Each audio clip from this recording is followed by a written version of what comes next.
마리아에게 사랑하시고 본디오 빌라도에게 고난을 받아 십자가에 못 박혀 죽으시고 장사된 뒤 사흘 만에 초약 가운데에서 다시 살아나셨으며 하늘에 오르셔 전능하신 아버지 하나님 편에 앉아 계시다가 거기로부터 살아있는 자와 죽은 자를 심판하러 오십니다. 나는 성령을 믿으며 거룩한 공교회와 성도의 교제와 죄를 용서하는 것과 몸의 부활과 영생을 믿습니다. 아멘. 찬송가 524장입니다. 524장.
그 옆에 있는 523장 부릅니다. 어두운 제약계에서.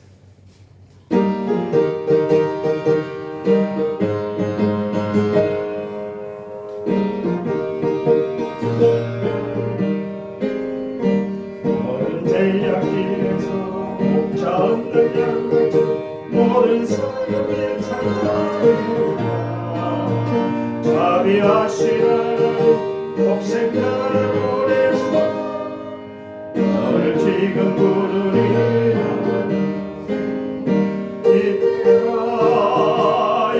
이때라 주의 구별 받을 때가 이때라. 지금 주께 나와 겸손하게 구원함을 얻으리라. 십자가 위에 달려 돌아가시니 다시 살아나셨네. 죄인 구원하실 때 어서 주께 나와 그 신은혜 구하라.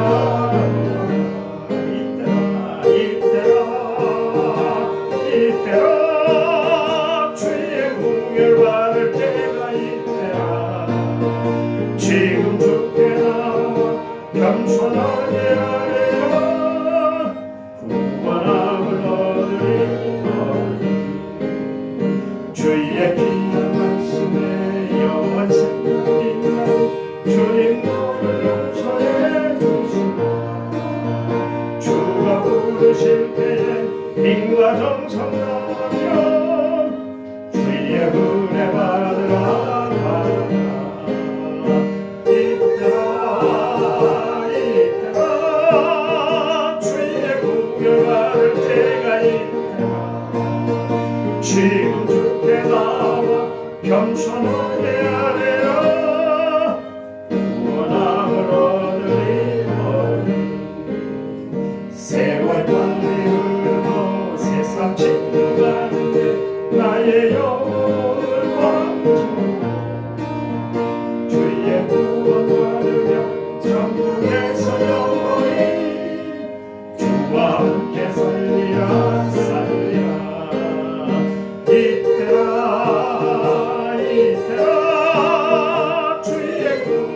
받을 때가 있더라 지금 죽게나 겸손하게 하리라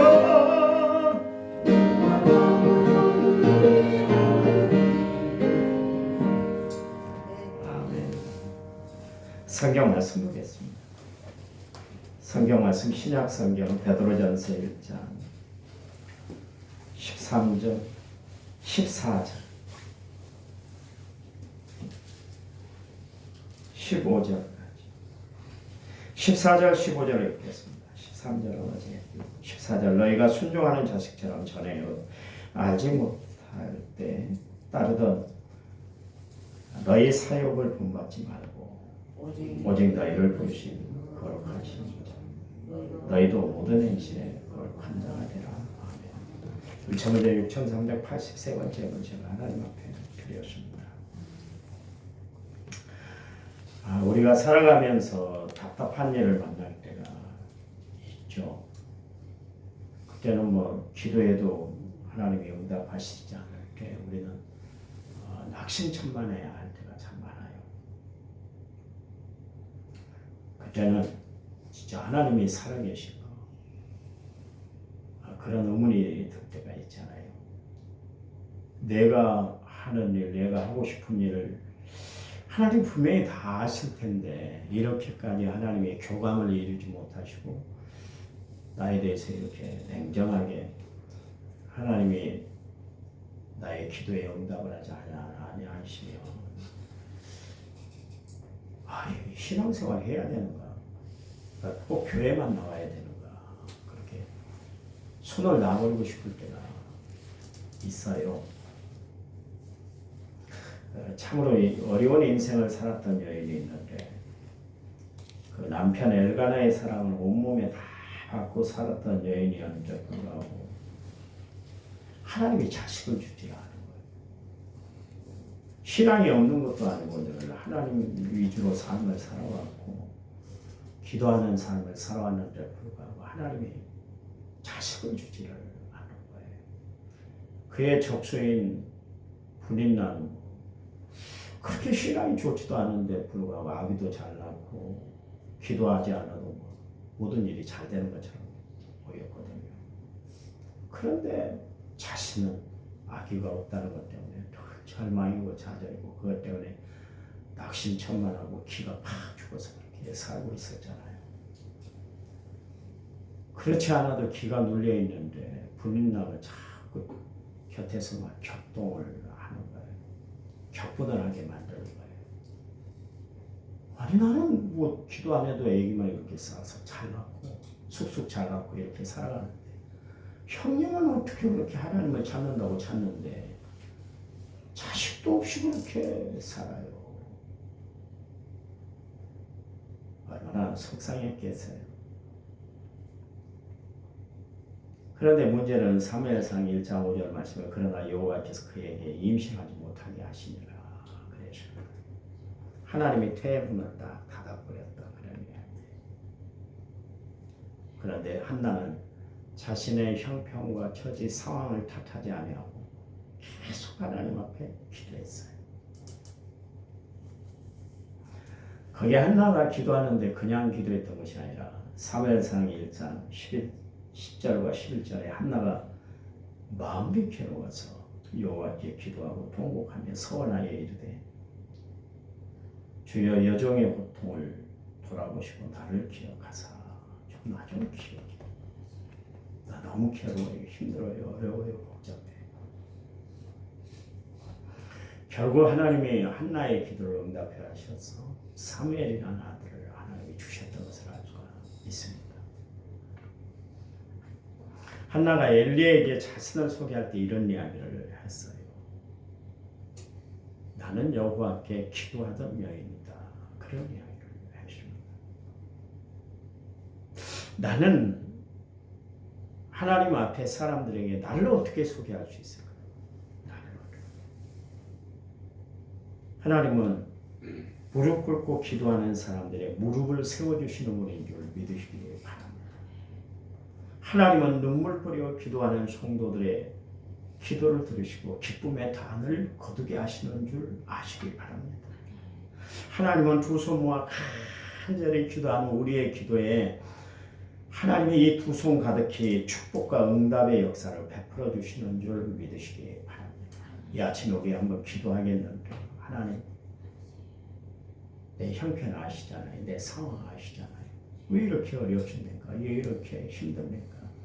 하나님, 내 형편과 처지를 하나님이 헤아려 주셔서 합력해 선을 이루어 주시고 모든 일에 하나님의 응답하심이 베풀어지게 해주세요. 하나님 앞에 우리 간절히 기도한 시간 한 1, 2분 동안 우리 간절히 기도합니다.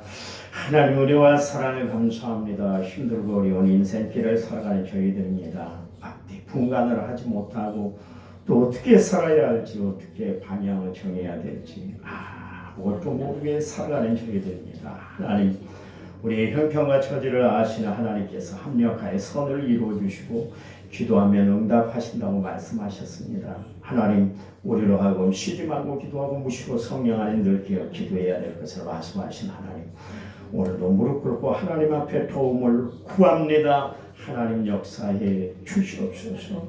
우리의 기도에 하나님이 응답을 베풀어 주셔서 하늘 평안이 가득한 삶을 살아가는 죄를 내도록 도와주시기만 원합니다. 날마다 기쁨의 단을 거두게 하여 주시옵소서. 우리의 무릎을 세워 주시옵소서. 하나님, 응답과 축복된 삶을 살아가는 저희를 내도록 도와주시기만 원합니다. 가정의 여러 가지 어려운 문제를 놓고 기도합니다. 사업의 어려운 문제를 놓고 기도합니다. 자녀들의 문제를 놓고 기도합니다. 하나님, 어느 곳에 있든지 간에 하나님의 평강, 주의 은혜, 주의 사랑, 주의 축복, 주의 응답하심이 함께할 수 있도록 도와주시옵소서.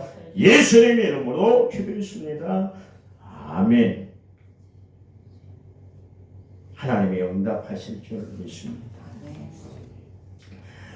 우리가 신앙생활 하다 보면 본받아 따라가야 할 것이 있고 본받지 말아야 할 것이 있어요.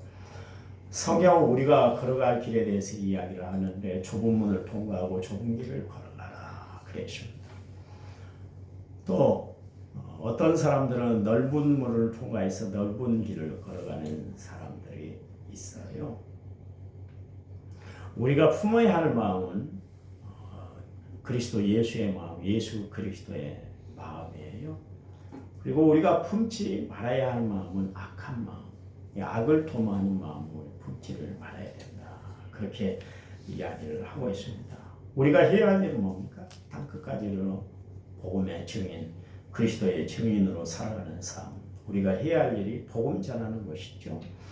그렇다면 우리가 해서는 안 될 일이 있는데 하나님의 일을 거스리는 것을 하는 것, 그거는 해서는 안 되는 것이에요. 우리가 마지막 때 살아가면서 가장 필요한 게 뭘까? 기도해야 돼. 하나님의 가장 우리에게 원하시는 것이 뭐냐면 기도하는 거예요. 그래서 예수님도 이 기도가 얼마나 중요하셨길래 성전에 올라가서 성전을 정화하시면서 그들을 향해서 이야기하잖아요. 너희는 하나님의 집을 강도의 구렬로 만들었다. 그러면서 채찍을 휘두르면서 엄한 말씀을 하셨는데 내 집은 만민이 기도하는 집이야. 그렇게 이야기를 했어요. 그거는 기도가 그토록 중요하다는 것이죠. 예수님은 공생의 사역 시작 즈음에 성령에 이끌려 광야에 나가서 마귀에게 시험을 받으셨다. 거기도 보면 예수님이 공생의 사역 시작하실 때 기도를 시작하셨어요. 그리고 예수님이 온 인류의 죄를 짊어지시고 저 갈보리 언덕 위 십자가 위에 못 박히실 때도 기도하셨어요. 예수님 사역을 보시면 늘상 기도하는 삶이었던 것을 알 수가 있어요. 오병이의 기적을 베풀 때도 기도하셨고 나사로의 무덤 앞에서도 예수님은 하늘을 우러러 감사하며 기도하시고 나사로야 나오라. 그래서 죽은 나사로가 뚜벅뚜벅 걸어 나왔던 현장에도 보면 예수님의 기도가 있었던 것을 알 수가 있습니다. 기도처럼 중요한 일이 없어요.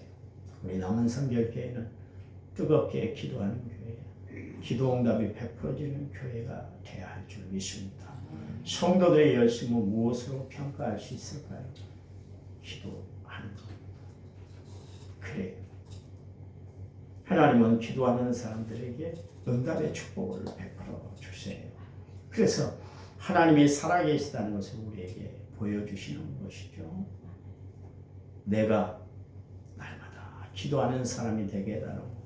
그래서 응답받고 구원의 확신, 믿음의 확신을 가지고 신앙생활을 하게 해달라고 하나님 앞에 기도하는 성도들이 되시기를 간절한 마음으로 부탁을 드립니다.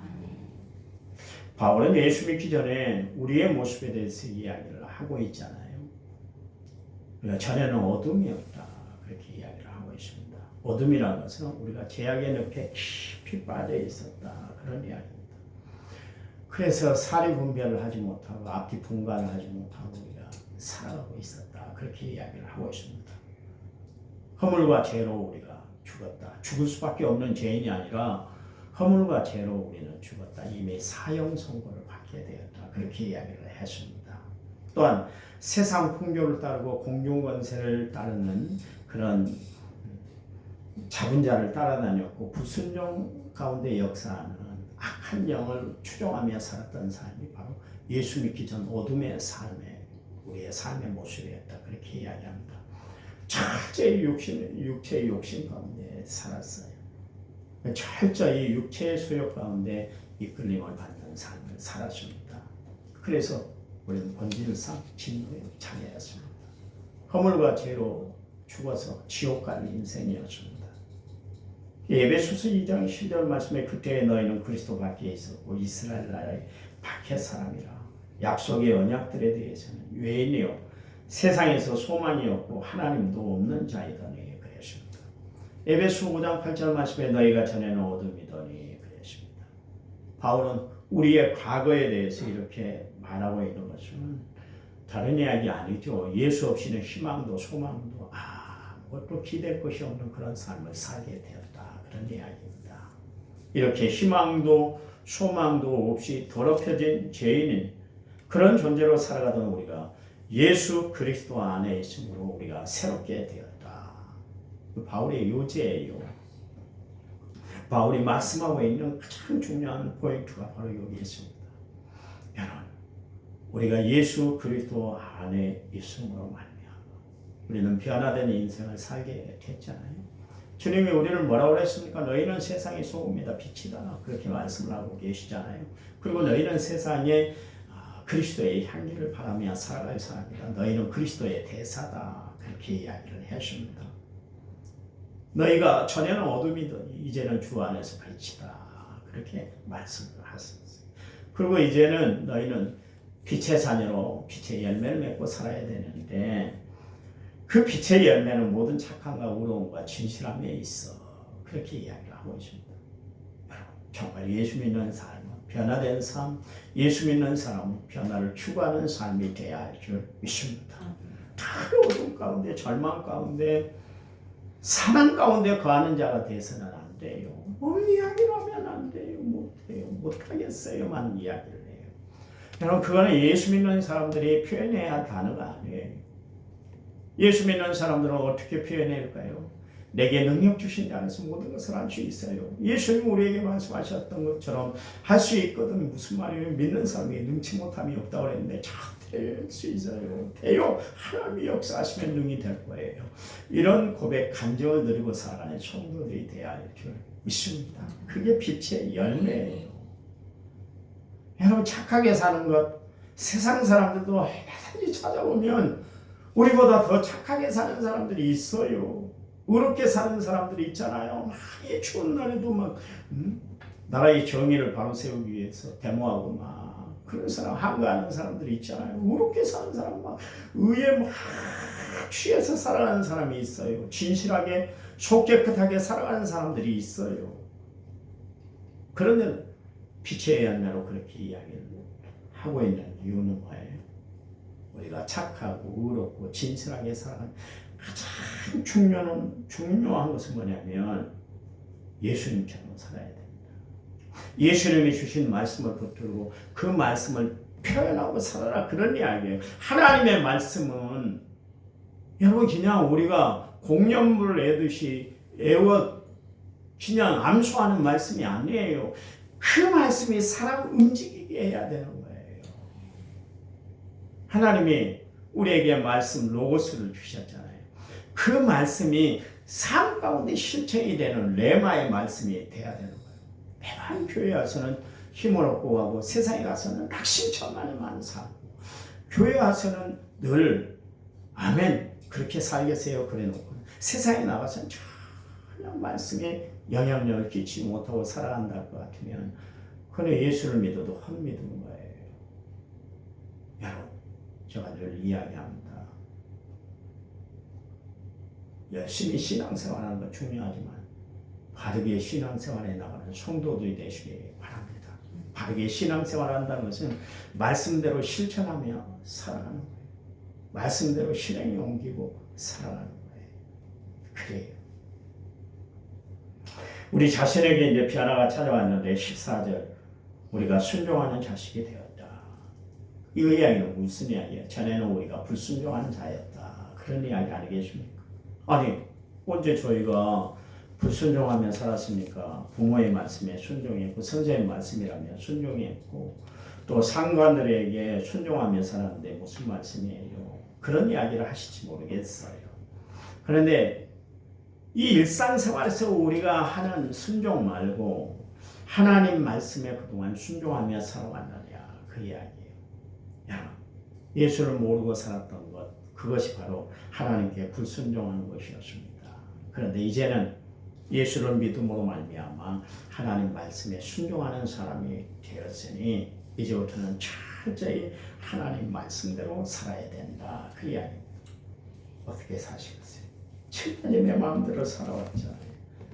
앞으로도 내 마음대로 살아서는 안 돼요.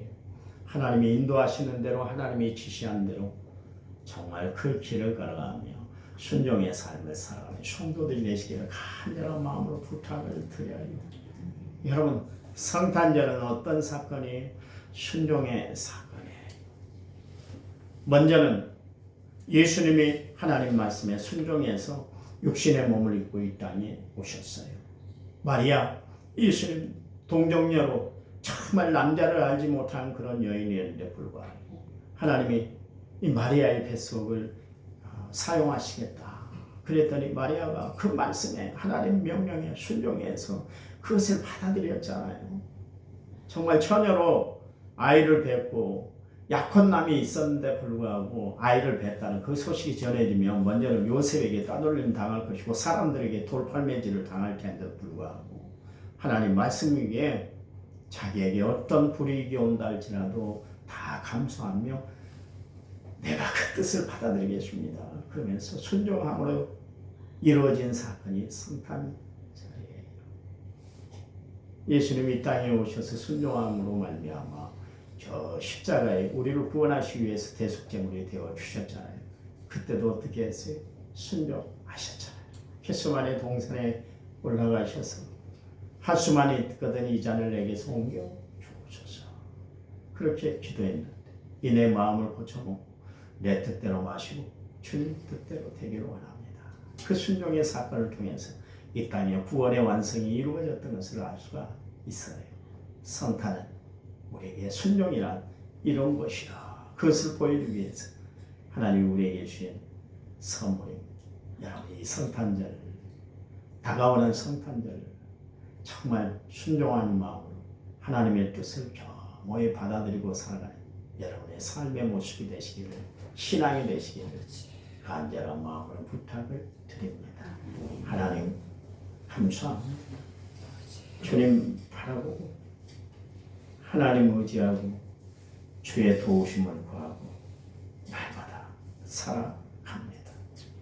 힘들고 어려운 인생길에 우리가 해야 할 일은 오직 하나님 말씀대로 실천하며 살아가는 것인 줄 믿습니다. 말씀 붙들고 살아갈 때 하나님이 원하시는 복된 삶을 살아가게 되는 줄 믿습니다. 성탄이 다가옵니다. 우리도 순종하는 모습으로 하나님께 우리의 신앙을 표현해내는 저희들 되도록 도와 주시옵소서. 한 주간 살아갈 때 성탄의 기쁨이 우리의 기쁨, 은혜가 되도록 역사해 주시옵소서. 예수님 이름으로 기도했습니다. 아멘. 합심해서 기도합니다.